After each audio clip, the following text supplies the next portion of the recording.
Hallo en baie welkom. As jy matriek is, dan weet jy die Koue Oorlog is 'n massiewe deel van jou eindeksamen. Maar waar het alles begin?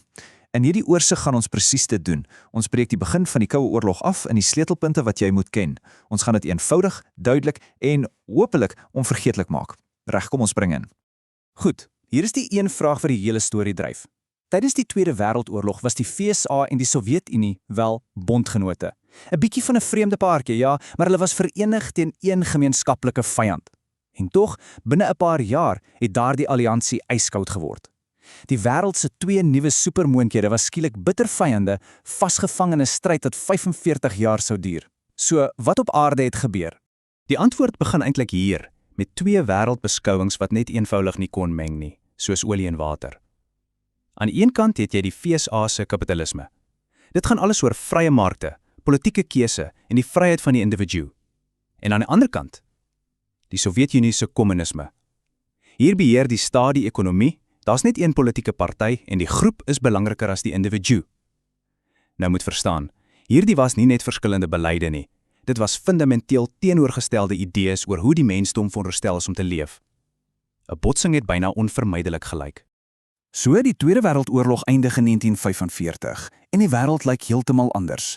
Die ou Europese magte soos Brittanje en Frankryk is uitgeput en in hulle plek staan twee nuwe reuse, die VSA en die USSR.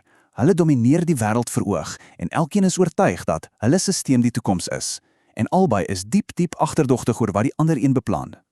En toe in 1946 kom Winston Churchill en som hierdie nuwe koue realiteit perfek op met hierdie woorde: die ystergordyn.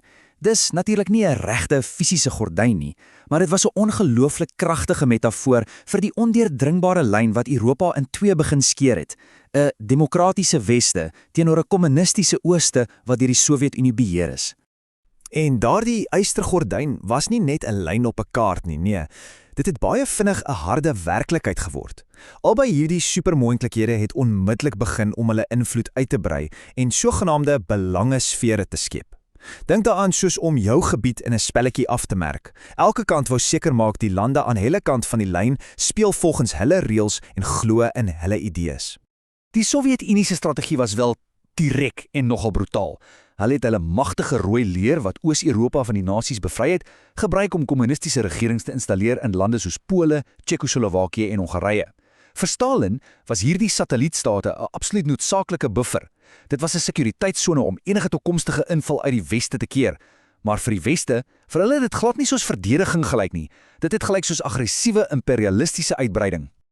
So, die VSA se antwoord hierop was 'n beleid wat hulle buitelandse betrekkinge vir die volgende 40 jaar sou definieer. Die woord was insluiting of containment. Die idee was eintlik eenvoudig, maar baie kragtig. Moenie 'n direkte oorlog teen die USSR begin om kommunisme uit te wis voor dit reeds is nie. Dit sou selfmoord wees. Nee, trek eerder 'n lyn in die sand en keer met alles wat jy het dat dit 'n sentimeter verder versprei. Hierdie een woord het Amerika se optrede reg oor die wêreld gerig. Goed, maar hoe het hierdie insluiting in die praktyk gewerk? Wel, dit het op twee hoofpilare gerus. Eerstens, die Truman-leer. President Truman het basies gesê, Amerika sal militêre en ekonomiese hulp gee aan enige land wat deur kommunisme bedreig word. Die eerste twee op die lys, Griekeland en Turkye. En tweedens, die Marshallplan, wat eintlik briljant was. Die VSA het besef dat armoede en chaos na die oorlog die perfekte teelaarde vir kommunisme is. So, wat doen hulle? Hulle pomp miljarde dollars in Wes-Europa in om die ekonomie te herbou.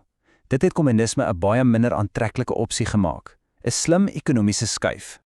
Dit het toe nie lank gevat vir hierdie nuwe beleid van insluiting om behoorlik op die proef gestel te word nie. En die eerste groot toets het nie op een of ander afgeleë slagveld gebeur nie, maar in die hartjie van die verslaande Duitsland, in die verdeelde geïsoleerde stad Berlyn. Hierdie sou die eerste groot stand-off van die Koue Oorlog word, 'n senuweeagtige kragmeting waar nie 'n enkele skoot geskiet is nie. Jy moet onthou, na die oorlog is Duitsland en sy hoofstad Berlyn in 4 sonnes verdeel: Amerikaans, Brits, Frans en Sowjet. Die groot probleem, Berlyn was diep binne in die Sowjet-beheerde Oos-Duitsland. Dit was soos 'n klein eilandjie van westerse invloed in 'n see van kommunisme. Toe die westerse magte 'n nuwe geldenheid in hulle sonnes instel om die ekonomie aan die gang te kry, het Stalin dit as 'n direkte bedreiging gesien.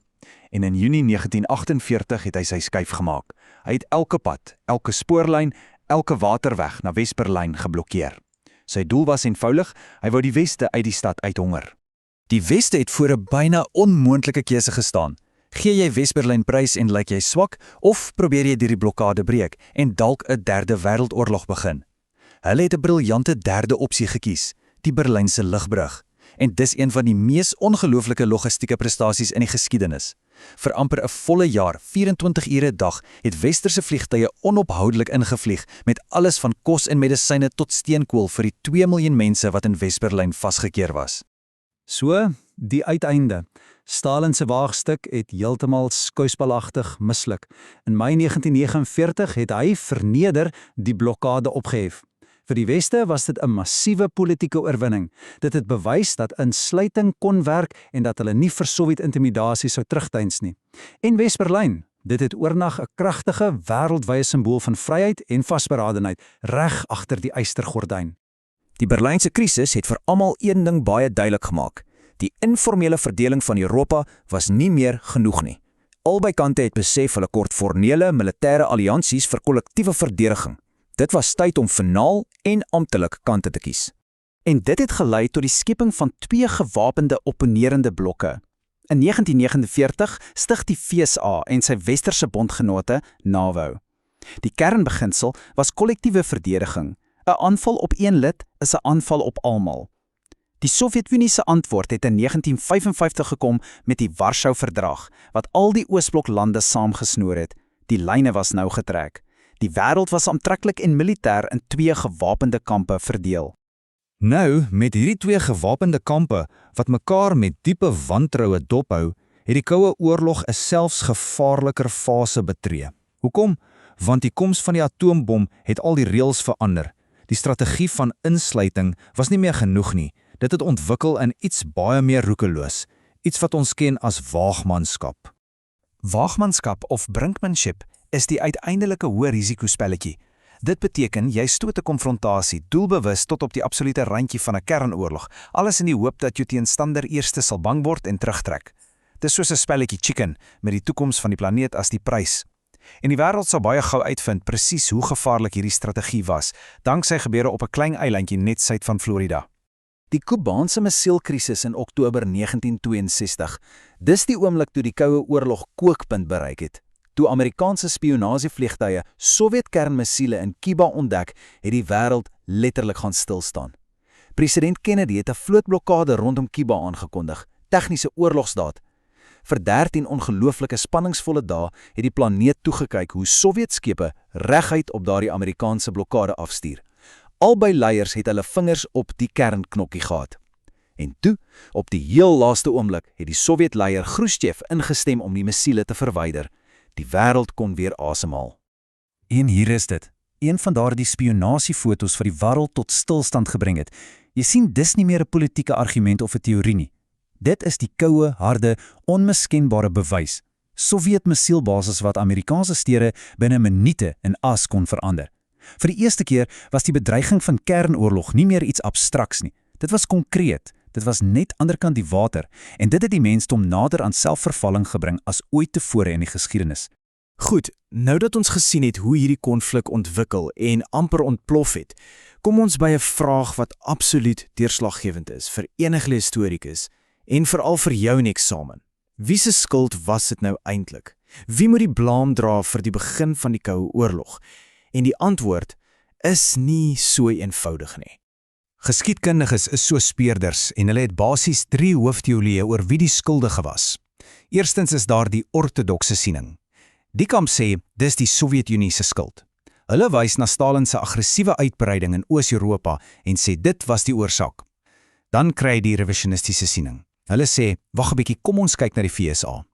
Hulle argumenteer dat Amerika se eie ekonomiese ambisies en pogings om die Sowjets te intimideer, die konflik aangevuur het. En laastens die post-revisionistiese siening, en dis waar die meeste historiese vandag staan. Dit sê daar is geen enkele skurk nie. Dit was 'n tragiese spiraal van wederwysige vrees, agterdog en misverstande aan albei kante, wat die konflik amper onvermydelik gemaak het. En dit bring ons by die laaste groot vraag wat ek vir jou wil los om oor te dink. As ons kyk na hierdie diep ideologiese kloof, die intense vrees na die verwoesting van die Tweede Wêreldoorlog en daardie diep gewortelde wederwysige agterdog, Was daar enige manier waarop die Koue Oorlog vermy kon word? Of was hierdie botsing van die reuse eenvoudig onafwendbaar? Dis die kernvraag wat jy vir jouself moet kan beantwoord. Dankie dat jy ingeskakel het en alle sterkte met die voorbereiding.